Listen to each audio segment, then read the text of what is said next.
Hey everybody, I'm Elysia Buss, host of Horsepower Empowerment Through Connection, and today I have the great privilege of getting to hang out with Russell Chamberlain, located just outside of Portland, Oregon, and he has an amazing story to tell us today in his work in LifeSTREAM therapy as he connects with horses in different populations through the EGALA model. Russell, thank you so much for being here on the show today. Oh, it's a pleasure.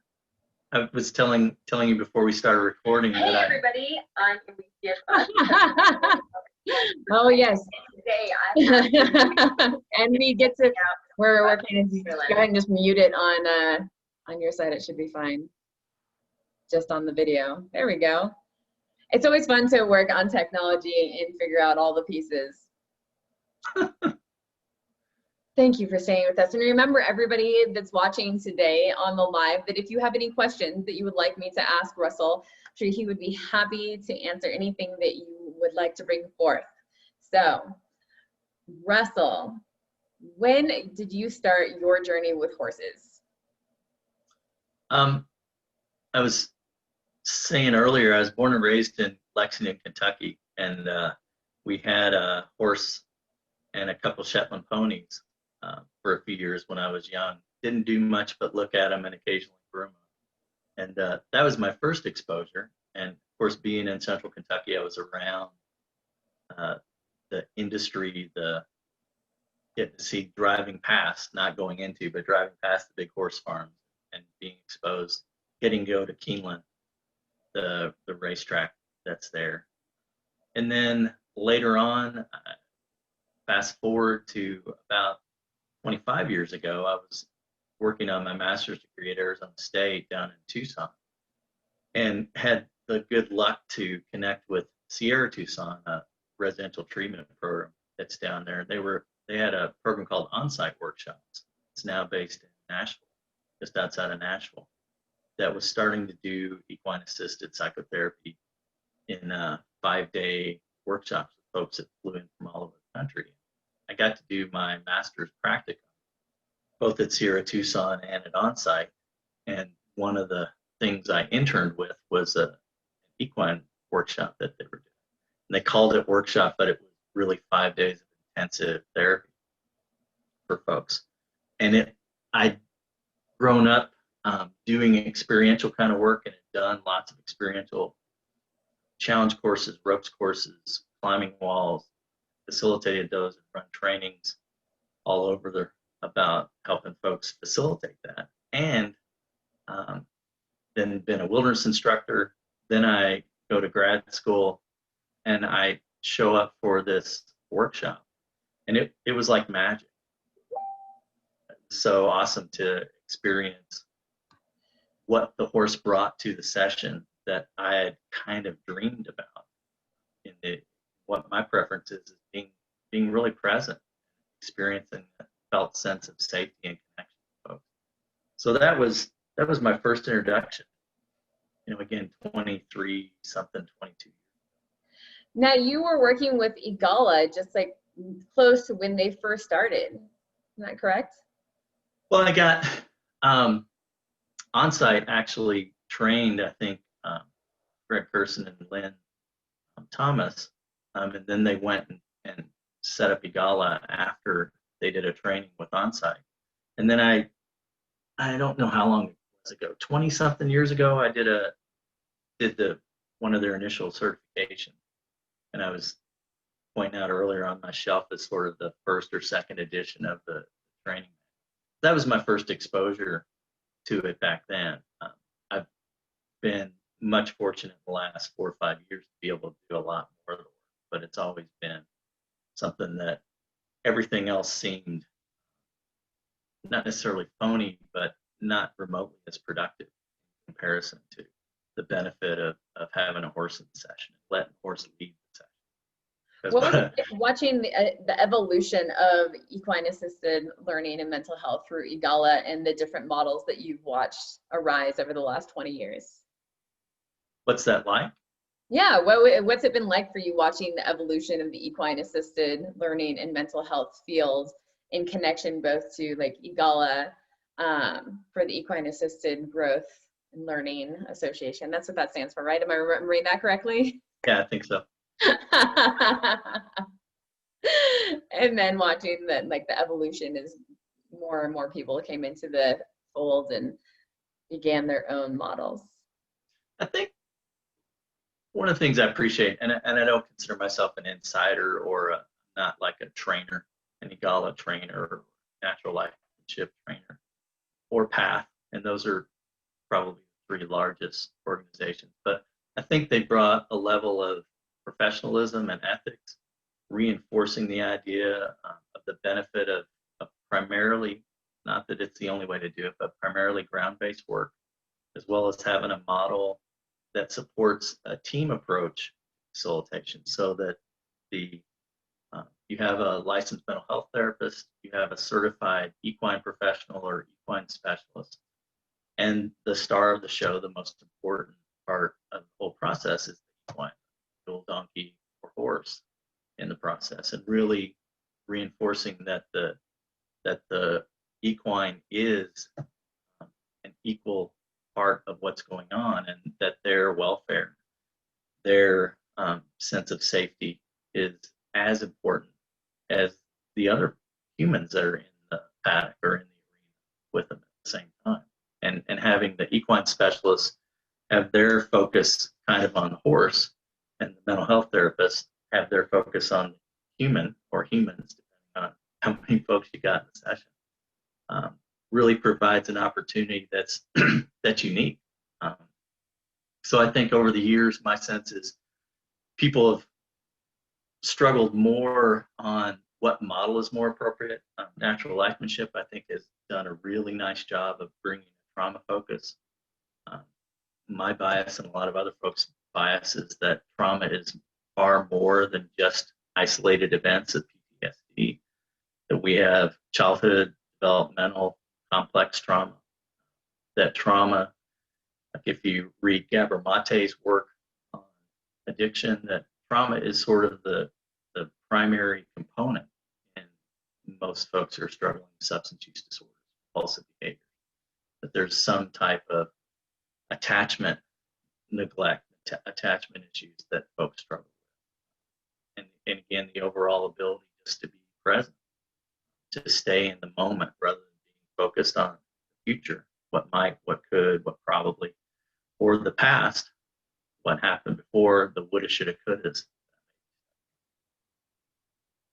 So in regards to that, and we spoke a little bit about polyvagal theory. Could you explain to our audience what polyvagal theory is?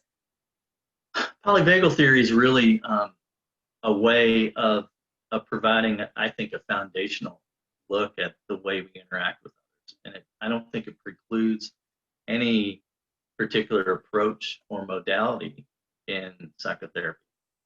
But what it offers is the idea that our nervous system, Stephen Porges was the person who started 30 plus years ago doing research with mice, and then developed this theory of how we experience the world. 80% of the information we get comes from the ground up through our body.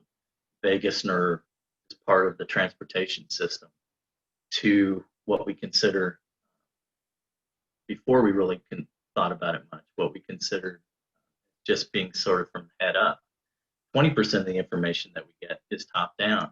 Most therapeutic models are cognitive based, and what we know from research about the efficacy, gold standard, empirically based practice kind of stuff is that the therapeutic relationship is the key component.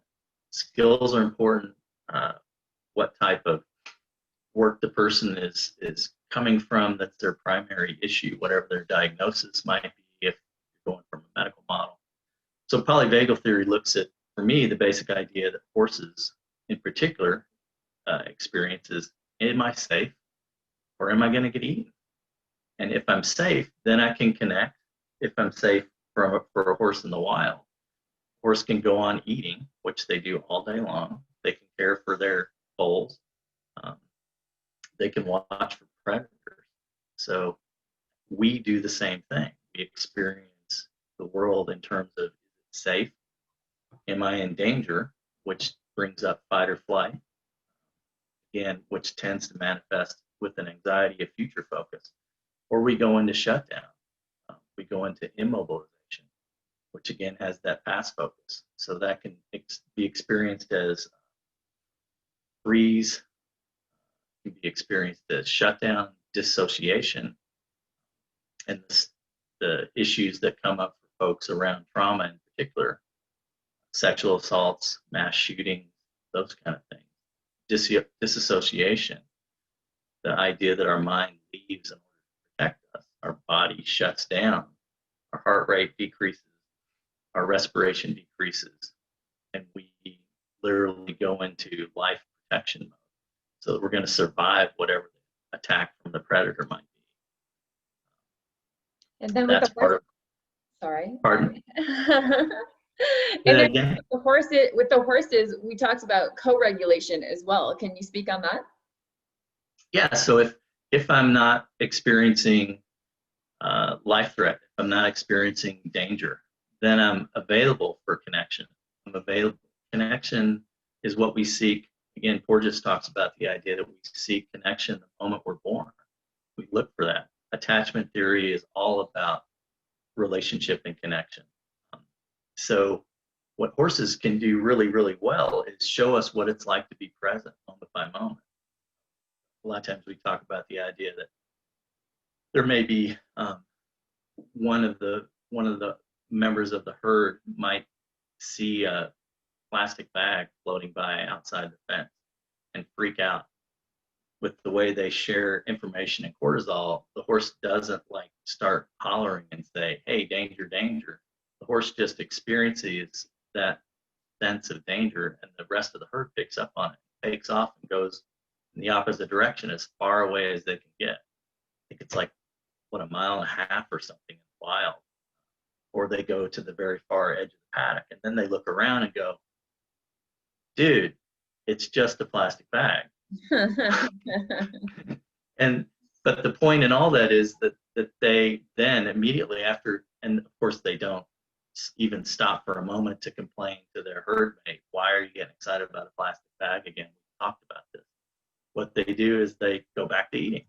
Yeah. They release and get over it right away. That's another really valuable tool for helping folks learn how to be present, that the horses show us how to let go. And they also show us, they provide, from the mirror neuron perspective, they provide us the opportunity to see what it's like to be congruent, that our insides are matching our outside.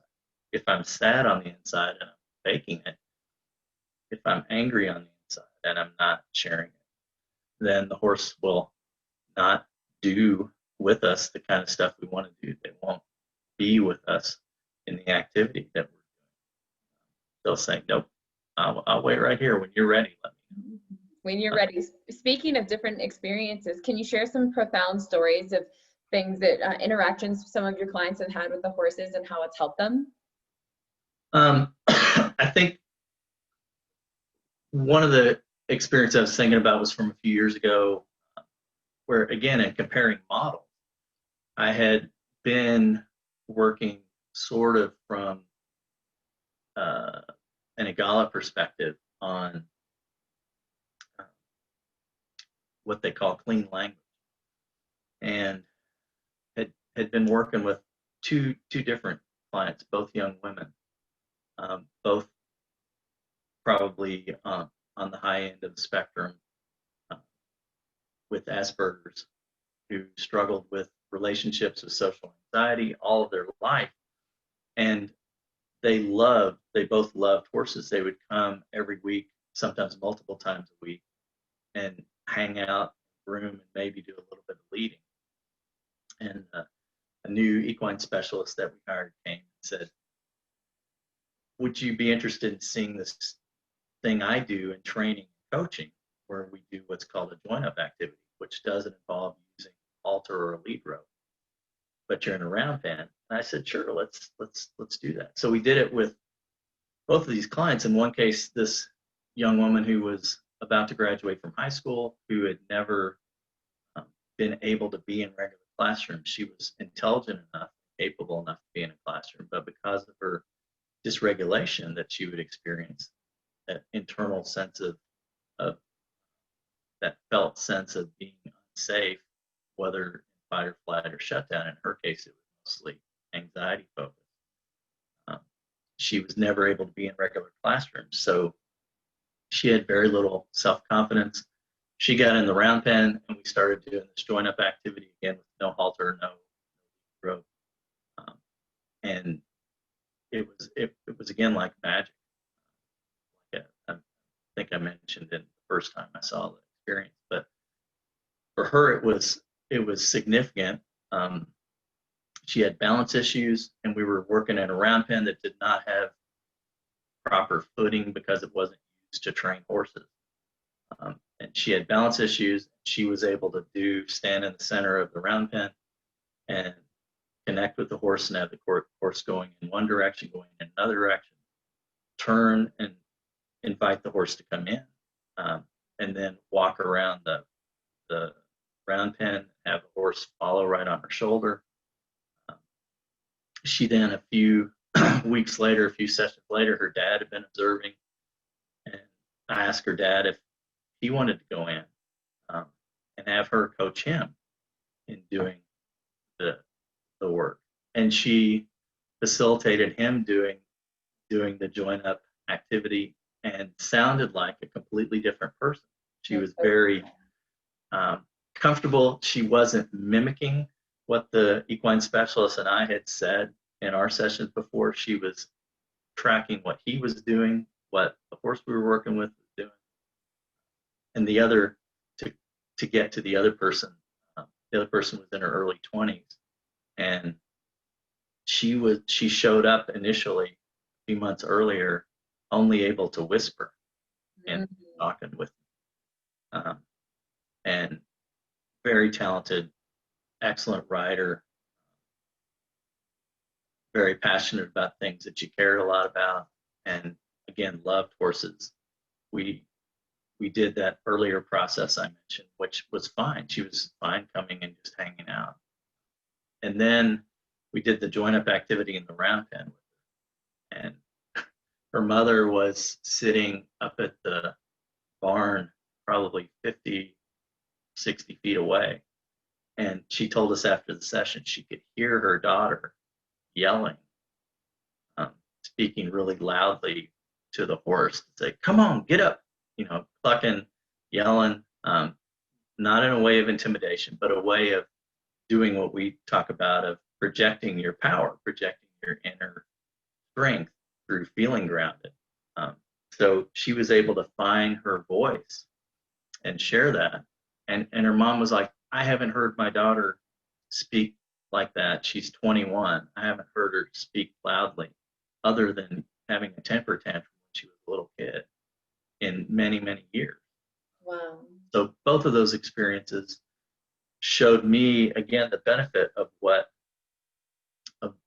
the idea of safety and connection, of grounded, of congruence, and we can talk at some point too, again, relating to interpersonal neurobiology, polyvagal theory. It's all about intention. It's all about feeling that internal sense of presence, having a sense of self-compassion, and then being mindful about the choice that I want to do moment by moment. Yeah. Again, horses really help. So I'm curious, what's it like to be a minority in the field of equine assisted learning and mental health versus a majority in all the rest of your life? So the idea of being a cisgender male is definitely, we were talking earlier before we started recording about when I was in graduate school and sitting in class and realizing that 95% of my classmates were identified as women. And what I've appreciated over the years, one, is that I have a never-ending need and benefit of working with women and what they bring to the world, as well as being aware of the sense of privilege that I have in being a white heterosexual male, and that the assumptions that I bring to my interactions, how grateful I need to be for that. Again, how to be present, how to be a father to my 17-year-old daughter, how to be a father to my 17-year-old son, again, twins, and how their way of being in the world is part of what I need to bring every day to the work. Do you ever feel like a struggle when you're doing the work and wishing that you had other men to speak to that also did the work, since there are so few men in the industry? Honestly, no, until we spoke this morning.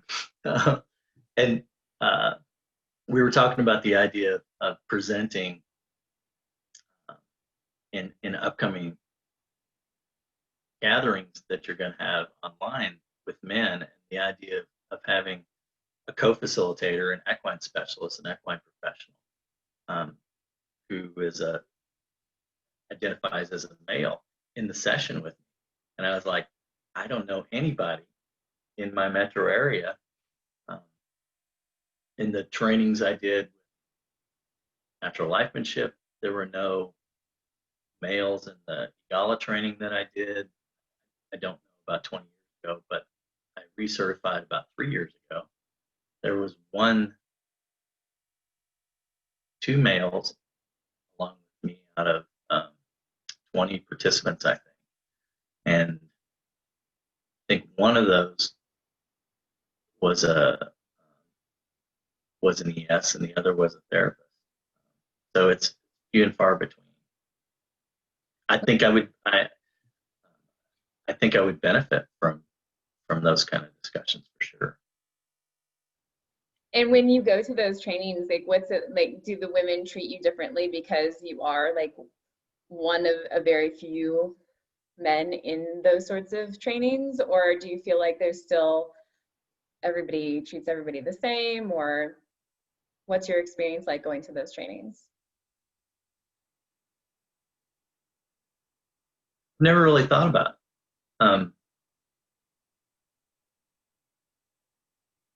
I think at best there's no difference, but I think at best the reality is that we are different.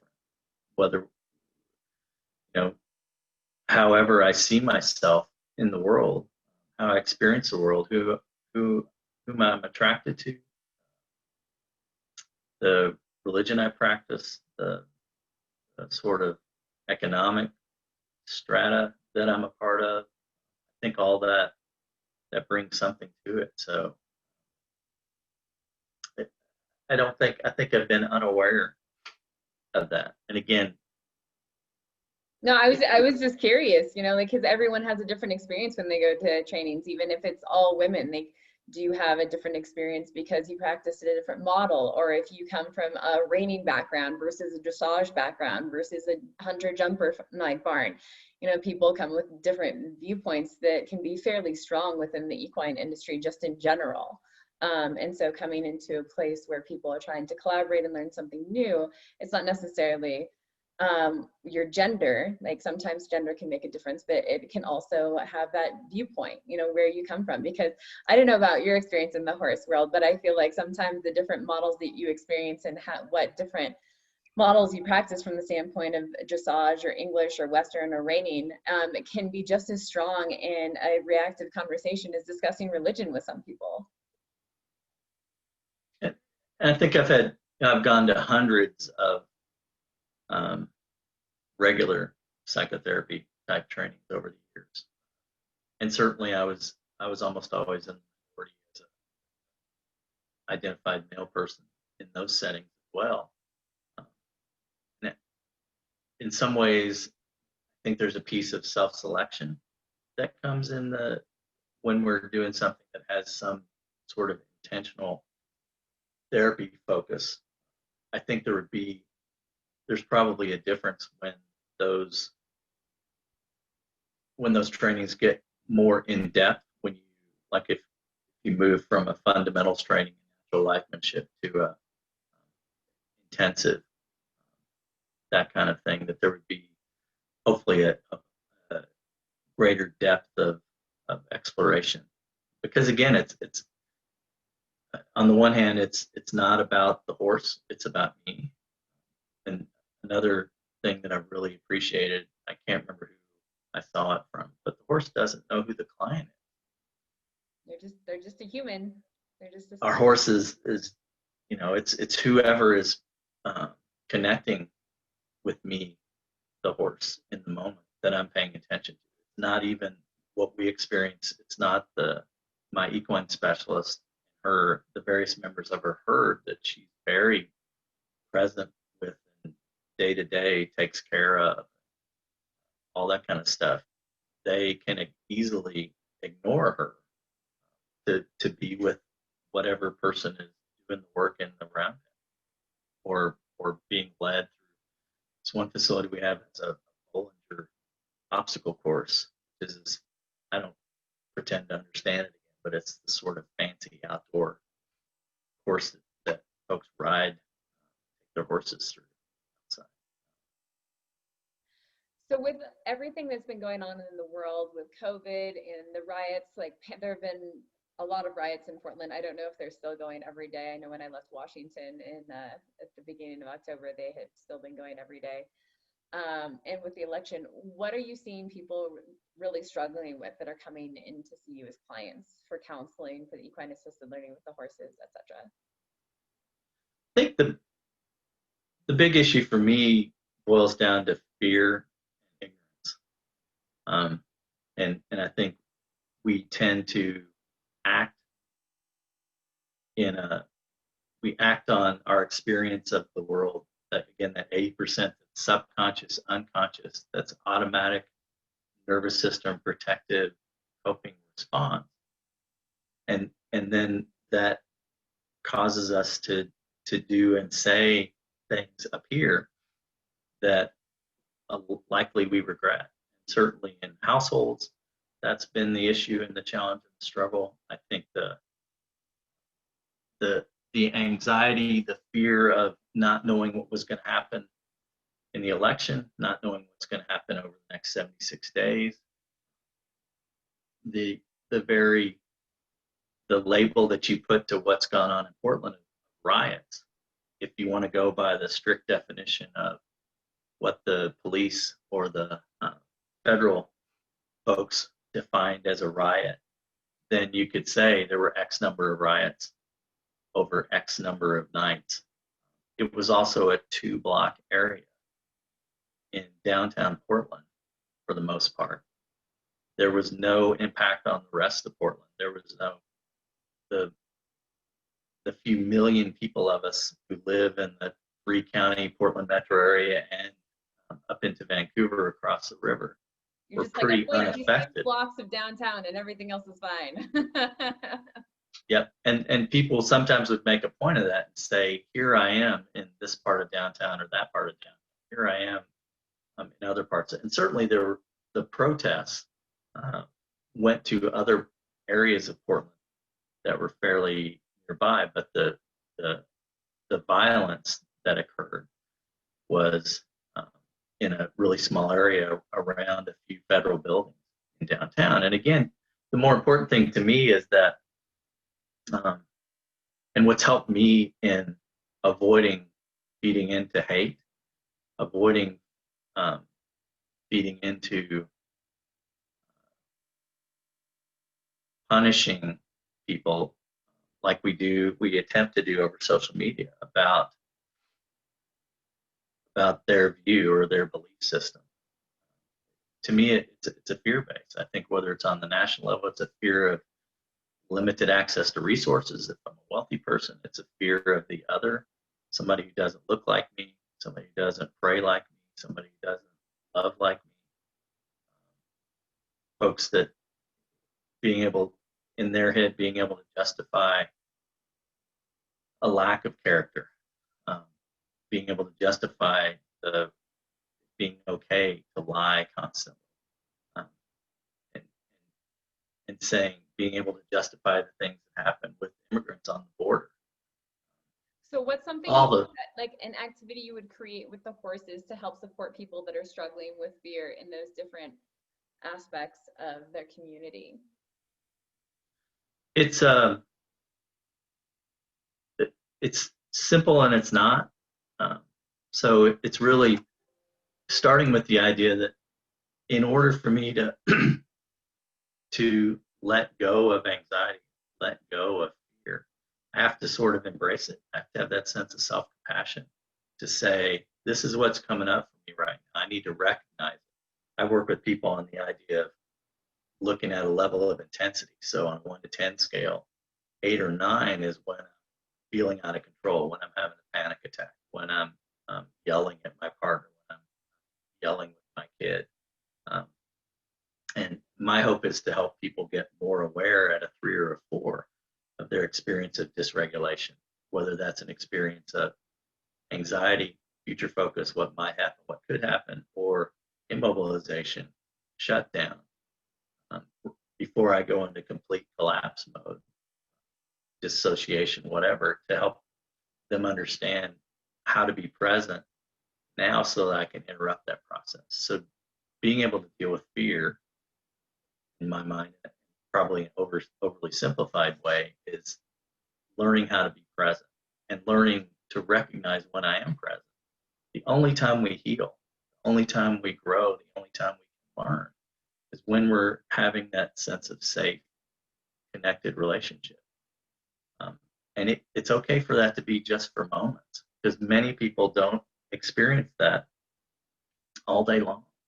Yeah. And helping folks recognize that those moments are everything, and they're part of the goal and they're part of the opportunity as well, so that I can also begin to, from a neuroscience perspective, part of the idea is that if this has got a really itchy nose, probably just the camera. The camera's on. It'll be fine So because you turn the camera off. if this is my normal go-to, my normal default, the highway that my neurons take, that get a stimulus from that 80% that's unconscious, subconscious, that take me to a level of dysregulation, whether that's mobilization or immobilization. Safe and connected relationship creates a new neural pathway, and more experiences that I have over time of that increasing, then that becomes the default in a given situation. It's not like the old stuff goes away, but the old stuff becomes less used. So then my default becomes more and more toward feeling a sense of safety rather than my, again, automatic nervous system response, assuming danger, assuming life threat. Thank you for all of that. And what are some of the populations that you work with regularly? And part of it's broad because I work in a group practice setting where I get third-party reimbursement from insurance. And so I see about 20, 25 folks a week in that setting. And a lot of that, 2/3 of that is just like this, doing Zoom sessions. And a third is meeting in person in a walled canopy with a propane fire pit, and being able to do about a third of those folks. So I see about 8 folks a week in person that way. And then the equine sessions, Thursdays, Fridays, and Saturdays. So I work pretty much ages 12 and up. I work with younger folks in the context of the family setting. So I do work with teenagers, work with their parents, work with co-parents, work with adults. The primary diagnoses tend to be anxiety and depression, symptoms of anxiety, symptoms of depression. Working with lots of trauma, and trauma is relative. Trauma doesn't necessarily prescribe to economic status. The difference is the more access to resources I have, the consequence of that trauma can be less or not as impactful if I'm not struggling to have a place to live, not struggling to have food to eat. So there's populations I don't work with because I feel like they're out of my scope of practice. I don't work with couples in my office setting because I believe there's really good models that I'm not trained in, emotionally focused therapy for couples and Gottman method. But I will work with couples in the equine setting because I think I'm able to provide them an opportunity. And I will work with co-parents in both settings. So it's, again, I think people being clear on their scope of practice and what their training experience is. And I also am very open to collaborating. Folks, I don't need to, I tell providers all the time, I've been marketing the past few years, I don't need to take your client away from you. I don't need to take over your caseload. Yeah. I'm happy to do a session or two to work with a couple that you're seeing one of the folks individually, to work with somebody who has bipolar disorder, which is not one of my specialties, to work with people that struggle with psychotic disorder, and to collaborate with someone who's an expert in that setting. Yeah. So kind of a wide variety based on, again, boiling it down to being present, self-compassion, and mindful choice. Oh, absolutely. Thank you for sharing all of that. So I love wrapping up all of my interviews with this last question, which is, who inspires you in the world, Russell? Who inspires me in the world? I watched one of your sessions last night and was reflecting on that. I think my daughter, 17-year-old, who has had all the benefits of food, clothing, shelter. She's had the benefit of having an expert in the house who's worked with teenagers for 30 plus years, which is that's not necessarily a benefit. But she suffered some sexual assaults when she was younger, and had some significant trauma and anxiety that came from that. And despite her mother and my best effort to support her, we were unable to do that. So she inspires me with the work that she's done to deal with that, and continues to deal with that. And particularly over the last 2 years, what the gift that her experience of recovery has been to me is a greater sense of vulnerability, greater sense of transparency for myself, because I suddenly was having to both market to and ask help from mental health providers and folks in the recovery treatment field, and then sharing being in peer support groups as a parent, and having to share my story and address imposter syndrome. Like, how can I look another parent or another teenager and say, I believe I can support you in whatever your goal is toward health. How can I do that when I've failed my daughter? And what I've recognized over the last couple of years is I have been doing the best I can. And I'm doing all the things that I talk with my clients about. Be present. Recognize my own internal sense of regulation or dysregulation. And be really clear in relationship that if the example I use is that one person's dysregulated and the other person comes in regulated, then I can be with the other person and support them in coming to a sense of regulation. Or if as soon as I get dysregulated, I need to be able to back away until I find that sense of regulation. Again, the same thing that horses do in the session work. Thank you, Russell, so much for sharing so vulnerably of your story and your daughter's story and your journey with the horses. And I just really appreciate you coming online and sharing all of that with the audience today. And I hope that your daughter continues to heal and get the help that she needs in that supportive transformation. and for yourself as well. And thank you again, Scratch, for all the work that you're doing with you've got the Global Men's Summit coming up in less than a week, and the efforts you're making to connect and share the work that's happening all over the world. I really appreciate your efforts. Thank you. You're very welcome. It is absolutely my honor to get to do so and get to talk to people like yourself. So everyone out there, thank you so much for watching today. I hope you got some great value out of today's interview. And until next time, bye.